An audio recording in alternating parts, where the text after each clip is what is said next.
finalista. Ako vypočítame obsah štvorca? Všetky strany znásobíme. Čiže vzorec by bol aký potom? No dajme tomu 2x4 a už je to. Strana 2, 2x4. A ako ste na to prišli? Však ešte hádam, nezabudli všetko zo školy. Piatý finalista.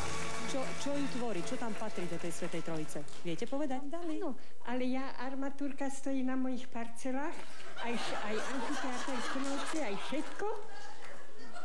Áno, počkajte. Vedeli by ste mi odpovedať na otázku, že... A to má 10 miliónový zisk celý. Celá armatúrka stojí na mojich, aby ste vedeli. Tak je to. Pekné, ale ja ešte pôjdem do Bratislavy, do televízie, ešte tam pôjdem, aby mi to všetko sfilmovali. Áno, to, čo robia, to už je trochu moc. A vybavujem si to sama, lebo advokát pýtal za 15 minút 500 korún.